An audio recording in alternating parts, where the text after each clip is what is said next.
Welcome to Soundproof, where your host Shari Pine takes you backstage, down front, and behind the scenes for a look at some of entertainment's hottest musicians, producers, engineers, and other people out there on the scene today. And now, here's your host, that cool chick on a hot mic, Shari Pine. Welcome back to another episode of Soundproof. I am Shari Pine, your host, the cool chick on the hot mic, the hot chick on the hot mic. And today I would like to talk to you, thank you all, about poise and grace and humility, class, refinement, calm. All of these things describe my guest for today. Sure, this person is a musician. It's a show about music and other people. But not just a musician, but a musician with real taste. This is what struck me about today's guest when I first met them. And I'll tell you a brief story. Literally, I was outside, I won't say where, and I heard music on the wind, literally, the Doppler effect. I'm going to pass that explanation off to our resident physicist, but the Doppler effect, look at it. The music was bouncing all over the place, and I was trying to follow it because it sounded so good. And I walked for about 5-10 minutes. Long story short, I saw a gentleman playing a guitar, and he drew me in. And I walked closer and closer, and the sound was so sweet. Anyway, I won't bore you with my story. I will let him tell his story. Ladies and gentlemen, I would like to introduce you to Brother Darryl. Brother Darryl, are you there? Brother Darryl? Here. Yes, I am. It is wonderful to see you, and I see your guitar back there. Are you keeping warm? It's so hot in here. I mean, I feel like I'm in Florida. I'm freezing my ass off. Oh, good to see you again also. And I must thank you for that beautiful introduction. Well, it really is the truth, and we have a lot to talk about, the music, but do you mind if we get into that story about how this name came about, Brother Darryl? Oh, well, we're going to go back. I'm a North Jersey guy, born and bred, Jersey City, grew up in Newark. I was down on Long Beach Island, working down there, novice guitar player, playing in a band. And I actually was the keyboard player. We were staying in his cousin's brothers, whatever the combination, beach house. It's in the middle of the winter, so don't get it twisted. We weren't in the premium time, but we all stayed in the house, and we were playing at this bar right on the main strip. And every week there was this one guy would come in, and every time he see me, I'm the only black guy in there now. He see Brother Darryl, my Brother Darryl, and he just do it with this voice, and I was like, all right, yeah. Now, after a couple of weeks, I was like, oh man, this guy. I would be dreading him coming in. All right, fast forward to maybe to the 90s. I'm on tour somewhere. I'm sitting in a hotel room and I'm watching the Bob Newhart show. You get it. You already know. I never saw the show before. There's a character named Darryl who has a brother named Darryl. And he says this is my brother, my other brother Darryl, exactly like this guy was saying it. And I remember saying to myself, man, I wish I could go back and find this guy because I was calling him so many mother, you know what's in my mind, because the guy was just talking about a TV show and I had no idea. And I took that name on because, I figured some people would get it. Some people wouldn't. But when I got it, it taught me a lot of things about presumption. You understand? So here I'm presuming this guy's one thing and he's on a total different, this guy was in a total different, he was in a total different area code. He was talking about a TV and he just assumed I had watched the TV show. I had never seen it before, never heard of it, and I only found out 15 years later. And then I took the name. I would have to credit him. If I knew the guy's name or remembered it, I actually would credit him. I'll just say he's the Long Beach Island guy. He gave me that name. You hear that, Long Beach Island guy? If you're out there listening, this is the story. You did it. You did it. Well, let me ask you, do you you're talking about, assumption or presumption. What about that? Well, that's something that's a human nature, right? So if you don't believe that you can do it, then you're living with a blind spot, because you have to recognize that you actually could do it too. So the things you accuse other people of doing or whatever, understand that you could do it too. If you can understand that, you're less likely to have that blind spot catch you. I mean, obviously everybody has a blind spot, but understanding you do will make you less likely to get caught out there and put yourself in a trick bag. So, I mean, it was no harm, no foul. Like I said, I just wish I could have went back in time and just found this guy and said, hey, man, I'm sorry for all the things I called you in my mind, because I was just assuming one thing, and he was a happy-go-lucky guy. I don't know why I would have thought it was anything else. So this is like life lesson episode for our viewers, which is going to lead me to this. You were brought up Catholic. You went to a Catholic prep school, didn't you? I'm Methodist. I went to a Catholic high school. Catholic high school. Can you talk about? Can you? I mean, because I don't know where it all branches out from there. I don't know if our producer is like, "Oh no, this is not the way the show's." But can we talk about that, because that shapes a person? I mean, that's where you get your refinement. Yeah, absolutely. I mean, you go from. Well, I didn't take religion because luckily I went through the time where it was 70s, so it was a lot more liberal, or should I say, it was they were a lot more sensible. So they gave you personal development. But most of my classmates were Catholic. So, I got to, perform in some of the things that they got, that we got going on, school things, whatever. I wasn't into music as far as beyond church at that time. So I really didn't really play in bands or too much or anything. I mostly played in church. And then when I went to a Catholic school, that would, playing in Catholic, it would mostly be like a recital. So I actually played piano more so than than guitar. So I would do a little piano recital or whatever. So it really, my whole introduction to bands came sort of during high school, watching these guys doing the rock band or the jazz band. It's just that I really wasn't into it at the time. A couple of my classmates, like I said, were and actually did become professional musicians. I don't know if you know, Alan Quinn was a classmate. Alan Watson was he's a couple years ahead of me, the keyboard player. So I knew these guys, but like I said, I wasn't even aware of what they were doing. You understand? I mean, I just knew they played in a band. I didn't even recognize it as jazz as such. You understand? Because I was just into church, gospel music per se. So it was only when I got out of high school did I actually start playing, switch to guitar totally, wholeheartedly, and also switch to being a jazz musician.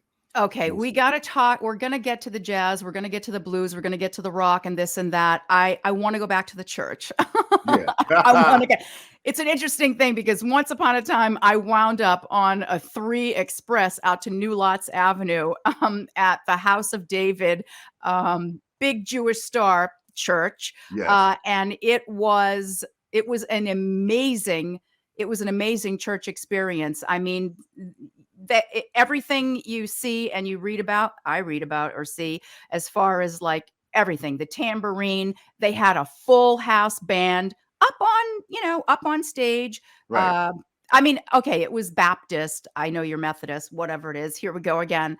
I don't know all of the ins and outs of that, but tell us about music in the church. Music in the church, at least at the time that I was in. I got a really big pick of bones with it for today. But when I was going to church as a kid, we didn't have professional musicians in a band. So the church did not spend their whole entire fortune on hiring professional musicians. You had maybe one guy some guy went to music school, would be a trained pianist, or he'd be the minister of music, and he would teach the kids. So you had some kids, I didn't play instruments at first. I was mostly just in the kids' choir. And you had some people play bass, whatever instruments they had on hand.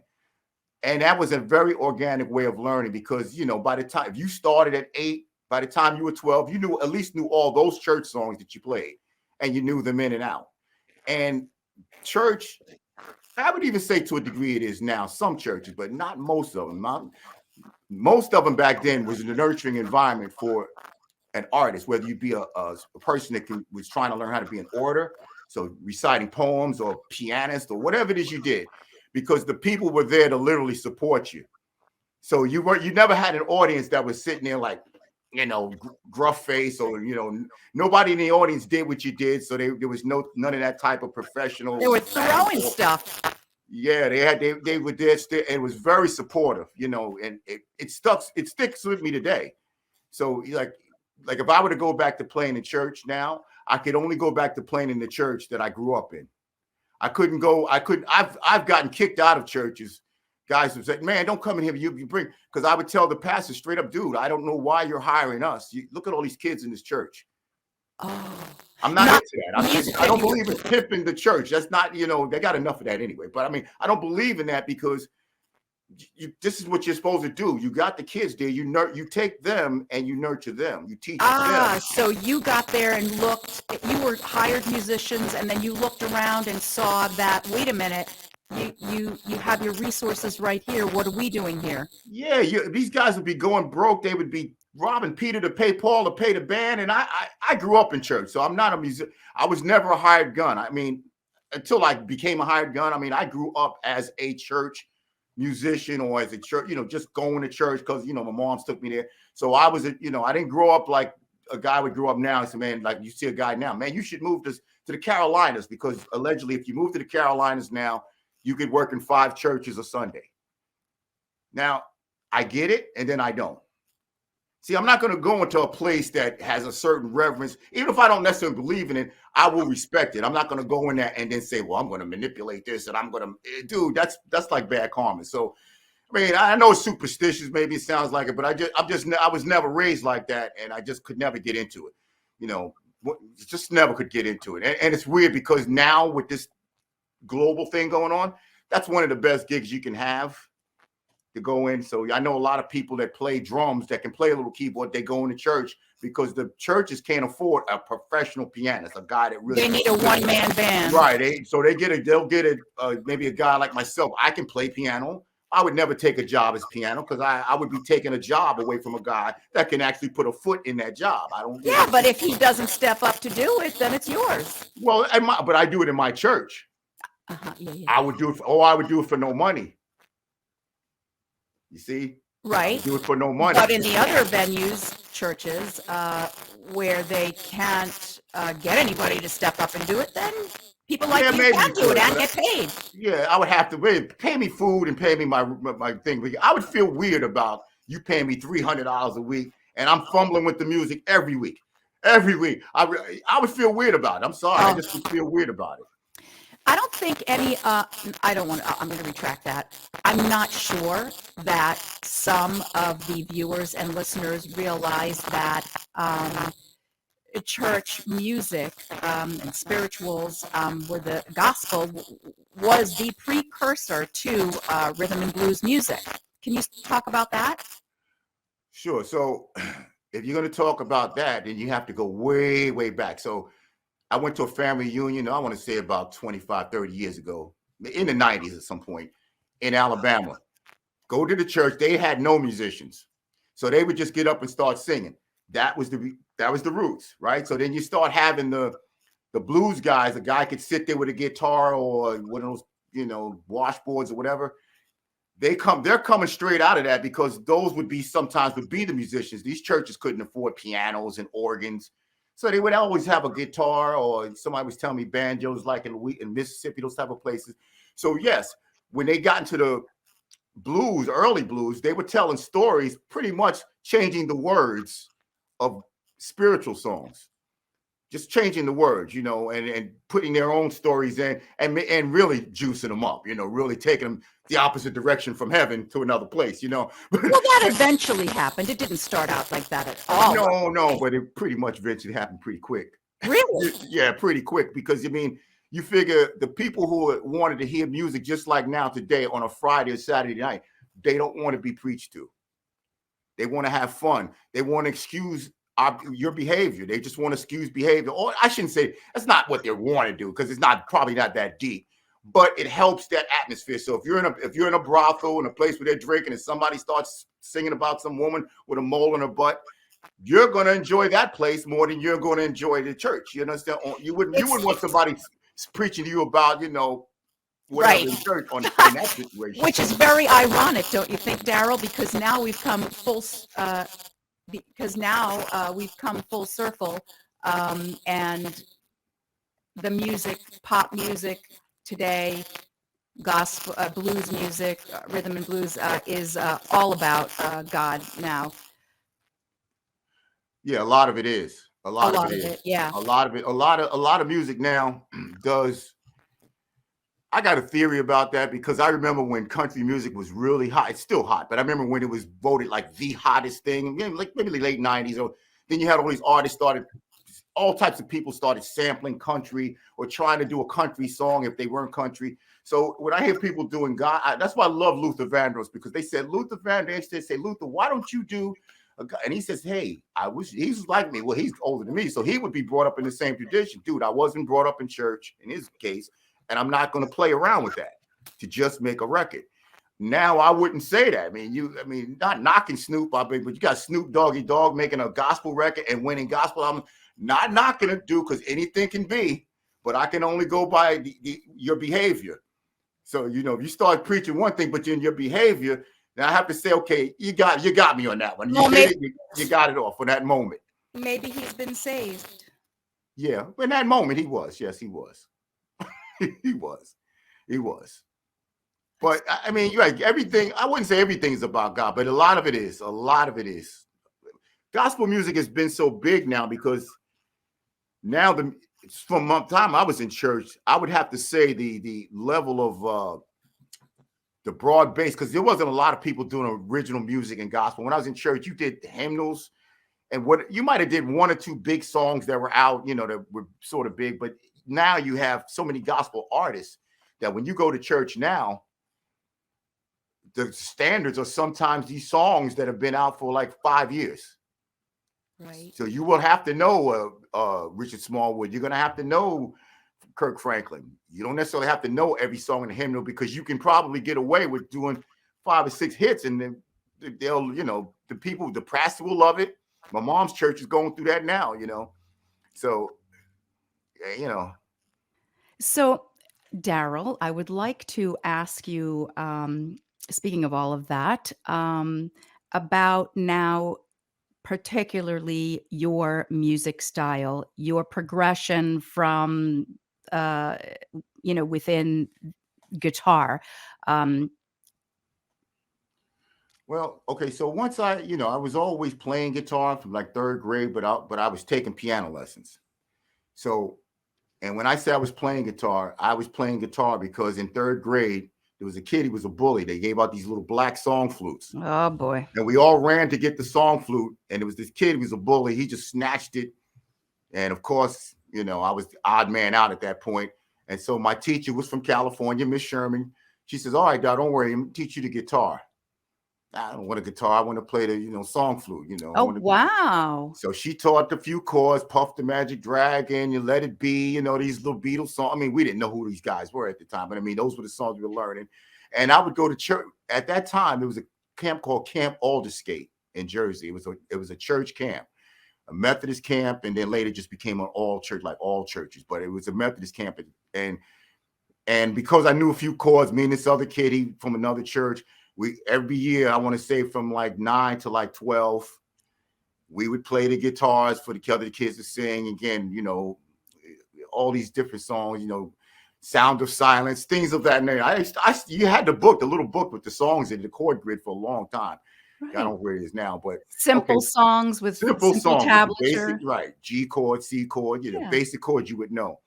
And I stayed with that, but I still was taking piano and everything. And when I say I was playing piano, I was just playing church.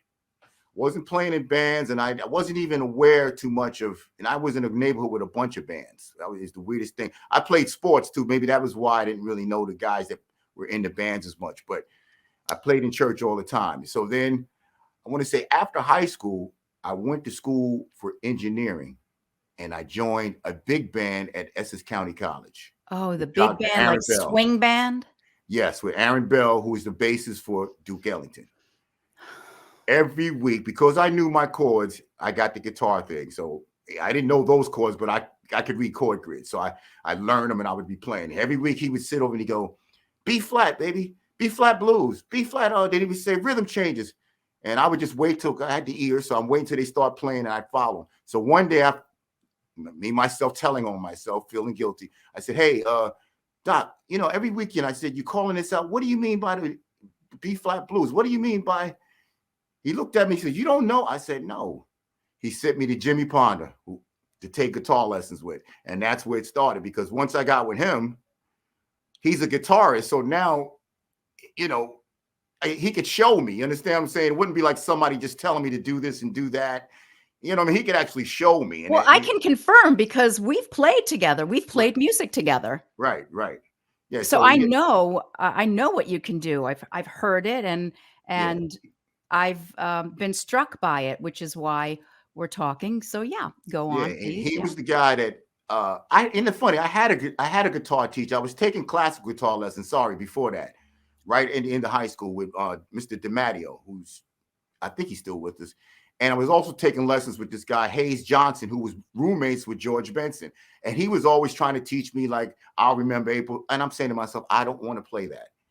I was thinking about this. I want to play Larry Coryell. I want to play Captain Fingers. I want to play, these are the things I was like interested in. Like, man, I can confirm because seventh position classical. By the time I got to seventh position, I was like, screw this. What the, Well, no, I love classical music. The classical music I actually did like. Yes, but by the time you got down to all of this down here, it was like, what am I doing? I feel like a freak. Yeah, well, yeah, you got it. So then you say you went on to so classical. Okay, so I was taking that all at the same time. Classical. I was taking what they call jazz guitar at the time with Hayes Johnson, and it was another guitar teacher who would teach. I don't know what he was into. This guy Lou Nasty, he taught me how to play with a pick, because I would always play with my fingers. Oh, that's like flat picking. That's a whole because you have a Gibbs, you have an electric acoustic, or you have that jazz guitar. Now I know that classical training, finger picking gives way to when you're playing those blues chords or those jazz chords, it gives it allows you to voice the chords in a particular way other than just flat old strumming them. But the what you were saying, but the picking, that's more like acoustic, even like flat picking tablet. You're talking about like country-ish? No, well, he just taught me how to play with the pick, period. Because I always played with, I was always playing with, I could play with the pick a little bit, but I was play with my fingers for the most part. And so I was taking all of that at the same time. I had no idea what I wanted to learn. I just wanted to get better on the guitar. So I took all 3 classes at the same time. Whoa. And it's funny because right before that, there was a Duke Anderson was a piano player, and I was still playing piano, and I was sitting out listening to his class. He's teaching these guys all these bebop tunes, and I said, "Oh no, I'm not getting involved with that." And I'm going to guitar. I get with Hayes Johnson. He's teaching the same thing, so it was like, oh man, and and it's funny. I appreciated it, but I didn't absorb it until I got with Jimmy. Well, that's what I heard. Ponder, I already knew certain things about like reading, which he said he didn't read at all. I could read. So we, it was good. It was good studying with him. And then right after that, I got a Jazzmobile, and it was all she wrote, because now those guys, Jazzmobile, those guys are like what I call the ultimate critics. So they wait, back up. Talk about the great the real book, the fake book, the real book and the fake book. Our viewers would need to know a little bit about that. The real book and the fake book. I would say if you're learning music, now they have the PDFs or you can buy all of them at once. I would say get it. I wouldn't say live at it as a Bible, but I would say get it, because where else are you going to find a resource like that with all those tunes in one place? Sometimes you can't even trust that it is transcribed properly. It's like, unless you have that thick bound paper, Right. It's a lot of times it isn't, but then some of them are and then some of them aren't. But I mean, you got to remember, that's not going to be the end. Okay, so I learned this song called Monk's Mood or something. I learned this song up and down. I'm playing it all over the place. And I get play with Lyle Atkinson, the basses. And I start playing the first chord. He stops me. He goes, wait a minute. And he's telling me that chord is no, this chord is that. When he finished it, I wrote down what he was telling me and I played it. I said to myself, and I said, you know what? You're absolutely right. I can hear it in my ear. That's exactly what it is. What I learned is not exactly wrong, but it's not what it is. I could hear it right away that what I was playing and the difference to what he told me, because he had played with Monk and he played, you know, understand? So he knew what it was. So we're So getting again, away and further away from the originals. And now with all of the PDFs and the computer, it's like slowly changing. And people who are further away in their education in music from the original source don't know, like they maybe don't the know. kids today in New School or Berkeley wouldn't know. But maybe there's a way that they can actually be sure they're getting back to the original. Because like, so big deal. It was a ninth, it was a seventh, or it wasn't, or it was flat, or it was that. But it can make a difference when you're moving through a progression. And, you know, like for It a makes a singer, it probably difference in doesn't your make it. development. I'll tell you why, because as a church musician, I can attest to this, you know, personally. When you play by ear, I don't care how great as your ear it is, or you're just playing with the songs that you know. I don't care how great you think you sound. You just sound as good as the songs you know how to play. The guys that can play things that are specific, like if I say play this and play that, those are the guys you sort of want to emulate because they can sound good playing your music. They can Yeah, but sound good wait, playing that guy's that music. leads It me to doesn't ask. matter. But So that leads me, we're talking about, you know, playing straight or playing, you know, right from the ear. But that leads me to ask you then about improv, you know, in jazz. Those guys are playing, okay, they have the technical, but then it's like everything you learn, you have to forget. you have to.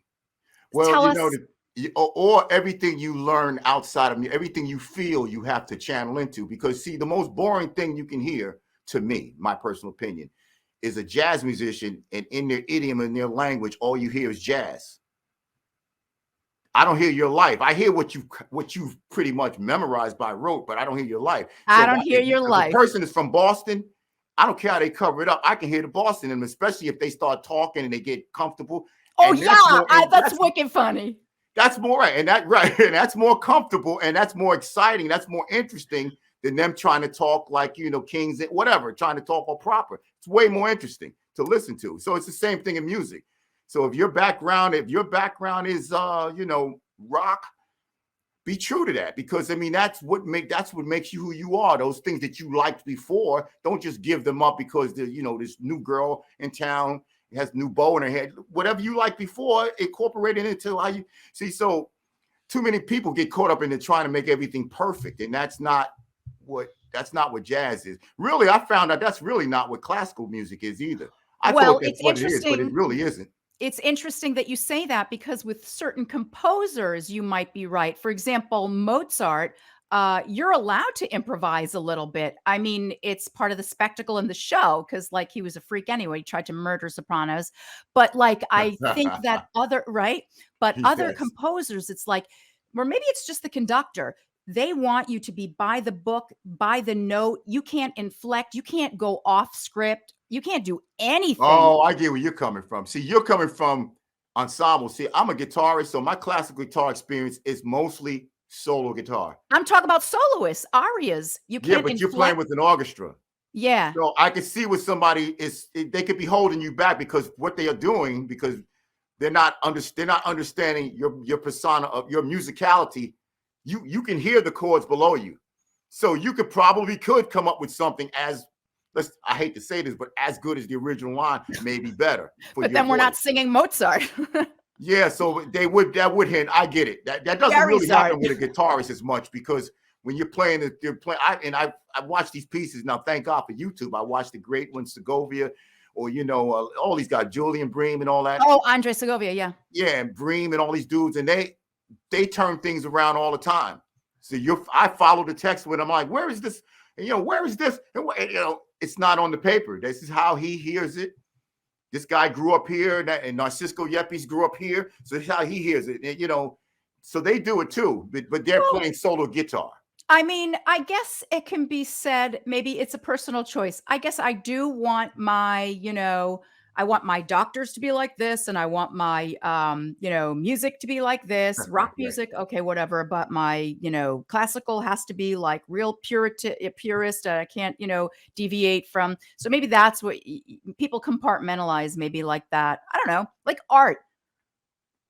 Yeah, well, I mean, I would say learn it the way the composer, because if you learn it the way the composer meant it to be written, you actually do know that song. So Right. now when you go to change it, you probably will make better choices for Let me you. ask you something. You just reminded me of this. A lot of sampling today, as we know, in pop music and stuff like that. People are looping other people's tracks and things like that. And, you pay for it, you get a mechanical license or what have you, or you don't pay and you go to lawsuit or whatnot. But people always seem to be sampling the music, the chorus or the refrain, but nobody is like taking the words and putting it to their own music. So it's okay to sample the music or the riff or the loop, like the actual instrumental part, Mhm. but you can't like say, well, I'm just gonna take the refrain, the answer my friend is blowing in the wind, the answer is blowing in the wind, and put it to my own music and call it mine. Well, How it's come we can do it one way but we can't do it the other you way? can do it the other way, and it's happening. And there's a song out right now. Of course, I don't know it, but I hear it on my daughter. She plays it sometimes. Somebody's sampling Stevie Wonder's "For Your Love." I would do anything. They're just putting that part in. They didn't speed it up, but they raised the voice to that Mickey Mouse type of voice, and they put a beat in it. So that happens. Lauryn Hill, I hear some of her stuff, and it probably happens more than you know, but they cover it because you got to remember, you don't really want to take too much of it, because at that point, even though you got to play a clearance either way. If you take too much of it, you're gonna run the risk. I forgot what they call it.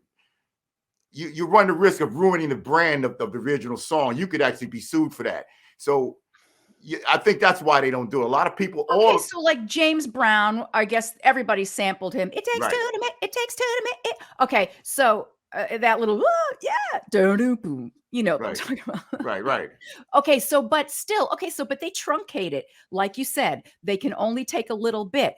But where music comes, man, they take like 16 bars, 32 bars in their song. Like they take complete songs like that Marvin Gaye tune, With I know what's going on? And they totally, and that Alex, what's his name? So the the I don't guy know, that just got or Ed sued. Sheeran or whoever, they take the entire tune from start to finish, and they put their own words on it, and then they put it out. But Shari, you got to understand something. This generation doesn't look at that as anything being wrong. Right. You see, you and I come from a totally different thing. Like you know the difference between right and wrong on a lot of things.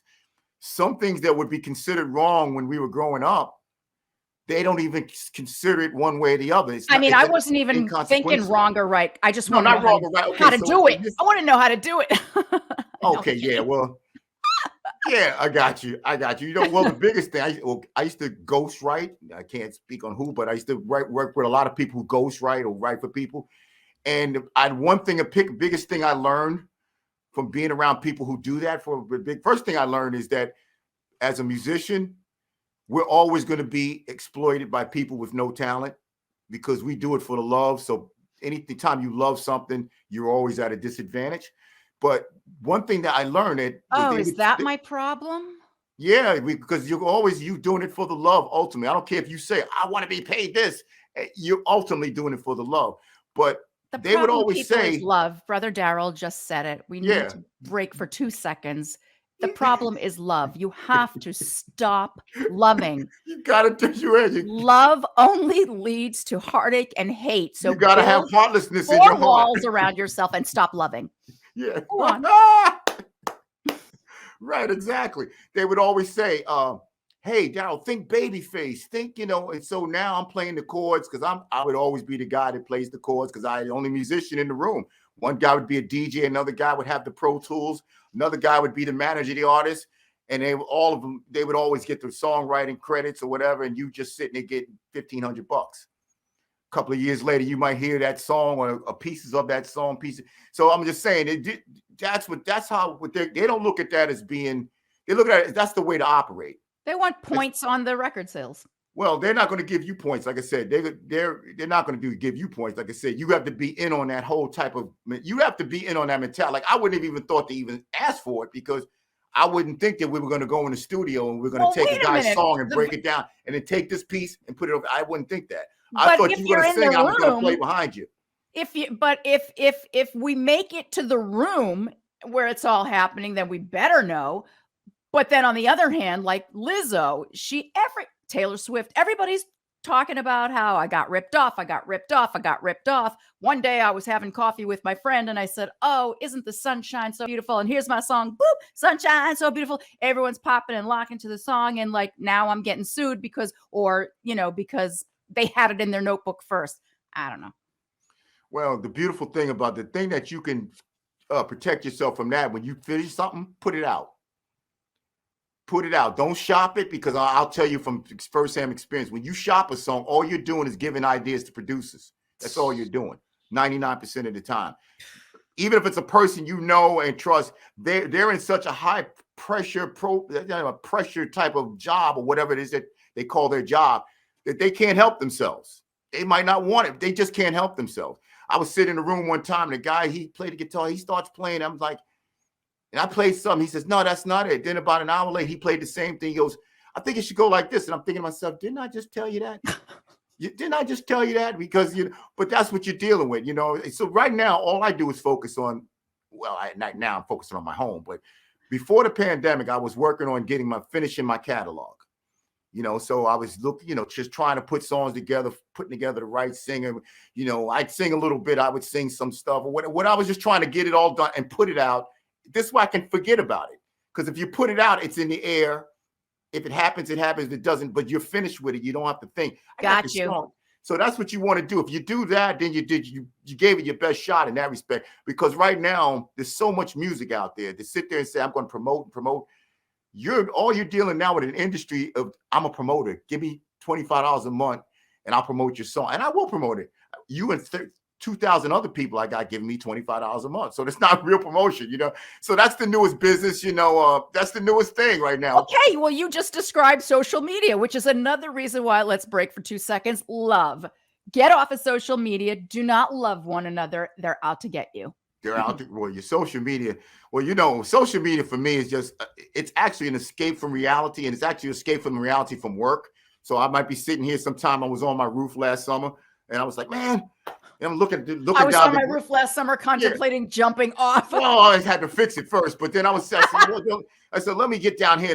And I went downstairs to make a sandwich. And 3 hours later, after getting on there, going back and forth about boxing and sports and politics, I was like, I just wasted 3 hours of my life online with people I've never met, and so, musically, the pandemic for me really, really opened the door for me to really know what it is that's important. So now, I'm working on the house mostly every day. I got to get back to the catalog, but I'm not going to be stressing out about trying to do it. I'm just going to do it when it happens. Man, and realistically, I'm almost like I'm retired, because I'm looking at the way things are with traveling and the way things are with just Corona retired you. The Corona retired thing, everybody. And even just the whole you. Yeah, you can go, you can't go, you can do, you can't. Dude, I'm not. It's like, go away, come here, go away, come here. Exactly. And I went through the whole Zoom concerts and all that. Which brings me to beautiful blessings can sometimes come in ugly rapping. Yes. I would have never gone on a rant to, revamp my whole repertoire with Al Di Meola. I start throwing these type of tunes that were never done solo guitar. And I have committed to solo guitar again. And actually to the point for financial reasons, but because when you're by yourself, you pay yourself. But it opened that. I would have never thought to that if I stayed with the wedding band model and the trios and all that. I would have just been on by default. I would have gone that direction. So now it opened the door, because in that first year I sat down there, I went through songs, I was just going through hundreds of songs on, just on the guitar, on that particular guitar itself, actually. So it's amazing how the Lord can actually just with one broad stroke affect the lives of everybody at once. You will go into your music. You will go into your wood shop. You will go into the woods. You will, he just like, And that's a good way to but put it. some people, No, that's a good way to put it, what you just said, because all the prophecy says everyone will see it, right? When something like that happens, when it's something that's supernatural, everyone will see it. So this, everyone has pretty much seen this. oh, excuse me. All right. So I'm such an idiot. You started I'm it. just so involved with the camera that I didn't even look to my notes. Okay. The song I was thinking of is Blurred Lines by Oh, Robin Thicke. Okay. yes. Thank you, Nick. Well, he Our ripped that off. producer. That was a direct ripoff. Okay. That was a direct ripoff. And it's happened like before. So talking about what we're talking about, like spirit, like the graces of God and things like that. I mean, straight face robbery, thievery, lying is some of the result, the other side of the the earthquake that's opening up the world and people are falling in. So you got us, I hope to count myself on that side. And then you got the other people that are just like taking this opportunity for blessing and self-reflection and just robbing and thieving and lying and hoeing and Well, they're all in it with us, but they're in it with a mark. See, so right now, if that's how you're behaving and that's how you're presenting yourself to the world, it's pretty apparent to the world. You just don't know it. You might think you're being 2 cents slick, but it actually, they do know it because people do see it. Like, so people do see the things that they're being told by But how much people who time have do they vested interest. have? How much time do they have until it's too late to catch Well, it the already is bus too out late. of here? They took their time off. They took away all their time. They took away they threw the rope away because you can't turn back from that. There's some things you can't get back.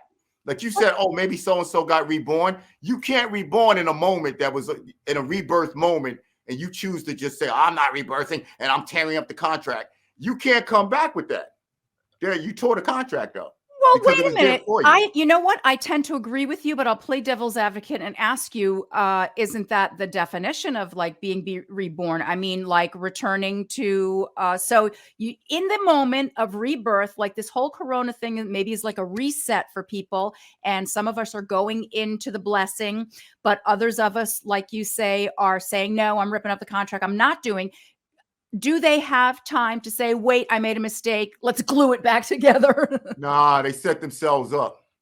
See, it's like the person who was sitting there calling the guy crazy because he said, I saw a UFO in 1960.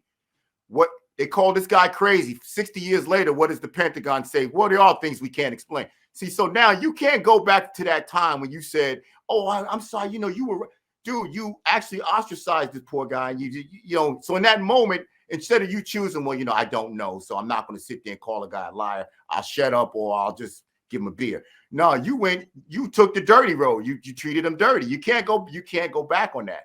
You can't go back on that because that was your moment to be a human being or just a rational human being. Instead, you went zombie on them. So, this is sad what we're in because like I see so many people I related to some who are in a moment where they put themselves in another class of human being based on whatever self-righteous thing they're calling themselves doing.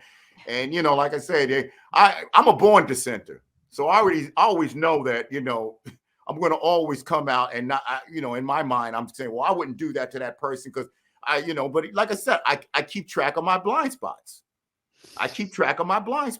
My blind spot would be something, if I saw police brutality, I'm going to naturally say, well, that guy, and it may be very well be, but then it may very well be not be. You see, because I know guys that are policemen, and the stories they tell me, makes me say, well, you know what? I can understand why that cop might have did that when he caught that guy. I sort of could understand think about what the guy did, but the guy might have lost his. You have always struck me as being, you have a diplomatic bone in your body. Well, of course you have to, because God makes your head a certain size because we don't know everything. Otherwise, your head be too big. We don't know everything. We don't. Which brings us back to the knowledge of good and evil. Sometimes we just don't have to know those things. You don't have to know. But again, we eat from the tree when we're not supposed to, because he said you're not supposed to know everything because your head, like you said, will get this big. But she ate anyway. and caused him to eat. And now both of their heads are like the Siamese twins. Right. That's it. But that's it. That's out of an act of ignorance. That's like if you played a wrong note, you were getting all excited, and you sang a wrong note. You did it out of exuberance. But if you sat there and said, "I'm going to mess this whole gig up," I don't care, and you sang that note, that's a different type of wrong note. You understand? That's a different. And that is evil. It's evil. It's very evil. But that's one is both were wrong notes. One was you did it out of joy, exuberance, or whatever. So it's not evil. One is you did it out of petty, so you know what you did it out of. So that's where we are now in this world today. So it's going to reflect in the art. Even if you like going back in my catalog, even if I go back in some of these songs, I was singing about or singing about dance music, singing about going in. I don't even know if I'd have to change the words because I don't even know if I really would believe in that. What I'm saying now, would that stuff be even relevant to my life today? So you really are a man of truth and good intention. It's about the intention that a person has when they're doing something. Are these true intentions? Well, you got to have that. But sometimes we change. I got to have that. I got to have that. Right. I got to have it. Otherwise, I'm looking over my shoulder. It's like where I grew up with a lot of guys that did. What, to see if you're coming up after yourself? No, because I wouldn't have to look back over my shoulder knowing that I did something dirty. See, so where I grew up, guys did a lot of dirt, a lot of crime. My uncle was a fireman. He used to say, man, I don't know why these guys are worried about making $10,000 a week when they can go make $10,000 a year and not have to look over their shoulder. Right. He used to always say that. Way before the 80s, he used to say that when I was a kid. I used to hear him saying that to his friend, these guys were hustlers. And, he would always say, they would always kid him about having to get up and go to work in the morning. Oh, you got to go to that mule. And he would say, I don't know why these guys are worried about making $10,000 a week when they can make $10,000 a year without looking over their shoulder.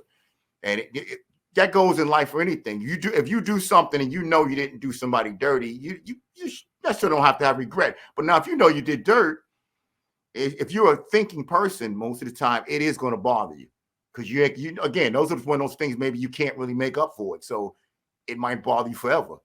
If you can't say you're sorry to the person, like I can't say to that Long Beach Island guy, man, I'm sorry for all that stuff I was saying to you in your mind. It really bothers me, but I'm just saying it. If I could really see that guy and could remember and knew that guy, I would say that to him. Well, we have a surprise for you today, Darryl, because guess what? Guess who we have? We have him here. He's waiting. We have Long Beach Island Bob. No, only kidding. Wouldn't that be funny? Oh, God. I would probably jump through the screen and get his guy. No, you know what? I think the Lord works in such a way that he'll see it and he'll be heartwarmed. Hopefully he was. He really. I know he'll remember. Wow. Brother Darryl, but it stuck with you and you're not letting it go. And that's a beautiful thing. I love years ago when I learned that you were Brother Darryl. I just looked for every opportunity I could to just, have those words roll off of my lips. But I thought maybe I was being pretentious, you see, but now I know where it came from. So I'm going to be like Brother Darryl and all day long down the street, up the street, public transportation, Brother Darryl.